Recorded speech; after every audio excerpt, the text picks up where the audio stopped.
Welcome everyone, Dylan Gemelli here today with a brand new video for you. So today, I'm going to talk about my buddy Anavar, but we are going to compare Anavar to Primobolan in the most fair and unbiased possible way that I can know how to do it. So, no, I am going to be fair. I don't care what I think about certain compounds. I will always be fair and give you accurate information, regardless of my personal feelings on it. Because if I don't do that, I'm not helping anybody. It's just a disservice. Everybody knows how I feel about it, but I'm also going to tell you the truth. Here's the deal. I'm doing this video because it was requested, because I've been doing a lot of comparison videos lately. Let me just state the obvious to everybody that knows me and follows me. Anavar is probably one of my least favorite steroids, and Primobolan is one of my favorite steroids. So you're probably thinking to yourself, this is a most unfair fixed fight, just like however many boxing fights we've seen over the past decade or more. But I'm going to be extremely fair here. Let's talk about Anavar first. One of the reasons why I don't care for Anavar so much is because I feel like it's overhyped and you don't get nearly as much as what people think that you get from it. That's one of my main issues with it, actually. I don't think that it's not effective because there are some benefits to it. I just think that if you take a scale and a vote and a tally and you get people that think that Anavar is like the greatest thing on earth, and it's nowhere near that. It's thought of like that you can run Anavar and just start dropping weight and turn into some ripped beast and and it's not even close. But Anavar does have some properties that I do like. It does give you a nice finish to a cycle to clean it up with lower side effects. There's good muscle hardening there. There's good vascularity. It is actually surprising in the strength department. For what you would expect, I guess, from something that's a little bit more mild. I'm not telling you you're going to increase thousands of pounds in your bench press, but you will notice strength increase with Anavar. And one of the other things that I like about it, and I tell you, steroids are not fat burners. You're not going to use it to drop massive amounts of weight. But people with problem areas, you know, guys especially get the, you know, the love handle area and stuff, and lower abdominal areas that are a lot harder to define. Anavar is really good at helping to kind of get rid of those little bad spots, I guess.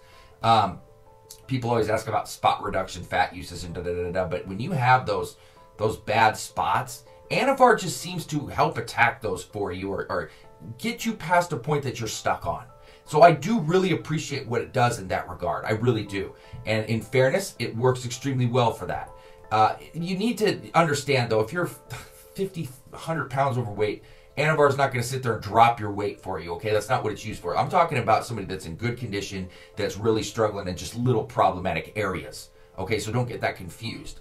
And obviously, females love Anavar and Primobolan. Those are two of the only steroids that I generally recommend for females. So for the females out there, if you're looking at using something, and I don't really like female steroid use at all, I've done videos on that, but these are the two that I would actually say are okay. And females tend to respond extremely well to Anavar especially. So that's, you know, the plus on Anavar. The minus on Anavar, I think that the side effects don't get played up enough. It is suppressive. You will notice suppression, especially if you run it without testosterone. You will be sorry. The pumps that you get on it, and what do I mean by pumps? Like those pains in your shins and your back, especially for a guy like me that does the amount of cardio I do, when it was negatively affecting my running and things of that nature. I used to personally get headaches with it, and it's not from a lack of water or lack of carbs or anything. I don't know why, because like something like Winstrol that affects a lot of people negatively doesn't bother me at all.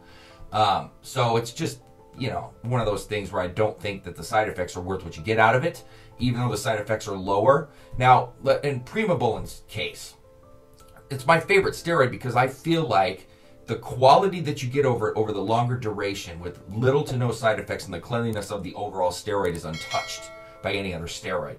Because most steroids, the more you get out of them, the more side effects come along with them. That's just kind of common knowledge. But with Primobolan, and it's not like Primobolan has got this monstrous result, okay? But the results are slow and steady, and they're continuous. You can continue to see it work. A lot of times, like if you run, you know, like a D-ball or Anadrol, obviously you're not running them as long, but it's like boom, pop, and you've got everything, and then you hit a point and it's like, okay, well, I'm just running this now, and you know, and things like that. And a lot of steroids are like that, but with Primobolan, you can always see that ladder climbing. It's slow, and you got to be very patient. I'm patient with things like that, where some people, they just want it overnight, and that's it, and if they don't get it, they don't like it. And that's different personalities. I'm not saying anything bad about that. But that's what I love about Primobolan. Slow, steady, clean, continuous, lean muscle gains. There is endurance benefits to Primobolan no one ever speaks about. It's not huge, but they are there. And like I said, it's extremely clean. It's a DHT. So yeah, hair loss is the one thing you really need to be concerned about. And of course, suppression, like with any steroid, because that's what they do. But you don't see anything else from it like you do with so many other steroids in terms of side effects. The cleanliness and the keepability of the gains, I love this so much. I do. That's why I have it at the top of my list. That's why it's called Primo, because it is the Primo steroid, at least in my view. It's not for everybody. Both of these steroids are on the more expensive side, especially Primobolan, and both are definitely often faked. That's one of the things about both of these that are grouped together as well. On top of being DHTs and more on the cutting side, they are often faked, so you have to be careful with that as well. Dosing. For females, Anavar, 10 to 20 milligrams a day. Primobolan, 100 to 150 milligrams a week. For men, 60 milligrams per day is the sweet spot. Primobolan, 600 milligrams per week is the sweet spot. Of course, you can adjust these higher or lower depending on your comfortability and your body response, right? Anavar is a toxic oral steroid where Primobolan can be taken orally, but it's mainly an injectable. So with Anavar, you need an all-in-one protectant. That's when my Organ ST product comes into mind.